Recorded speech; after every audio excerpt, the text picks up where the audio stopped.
बहुत समय पहले धरती हरी भरी थी। नदियां साफ थीं, हवा शुद्ध थी और जंगलों में जीवन की गूंज थी।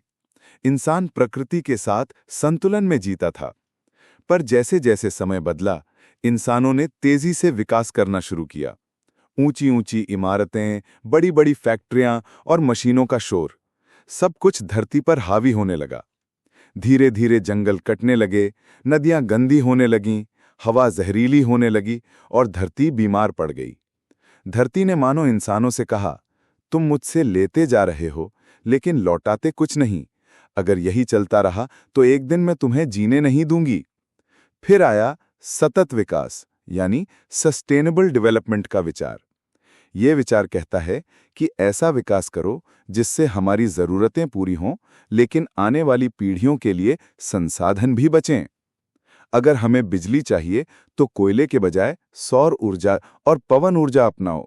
अगर हमें पानी चाहिए तो वर्षा जल संचयन करो। अगर हमें खेती करनी है तो प्राकृतिक खाद और जैविक खेती का प्रयोग करो। अगर हमें शहर बसाने हैं तो हरी जगह और पेड़ों को बचाकर बसाओ। कहानी में एक गांव का जिक्र आता है, हरितपुर। ये गांव पहले पानी की कमी और प्रदूषण से जूझ रहा था। खेत सूख रहे थे, बच्चे बीमार पड़ रहे थे। लेकिन गांव वालों ने मिलकर निर्णय लिया कि वे अब सतत विकास का रास्ता अपनाएंगे। उन्होंने गांव में सोलर पैनल लगाए ताकि बिजली साफ तरीके से मिले। हर घर में वर्षा जल संचयन शुरू हुआ, जिससे कुएं और तालाब फिर से भरने लगे।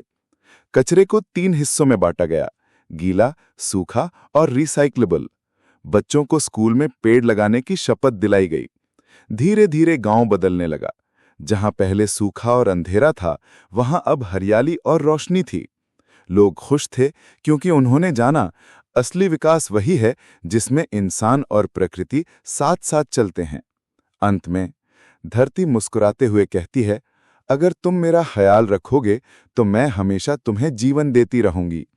सतत विकास ही मेरे और तुम्हारे बीच का असली पुल है।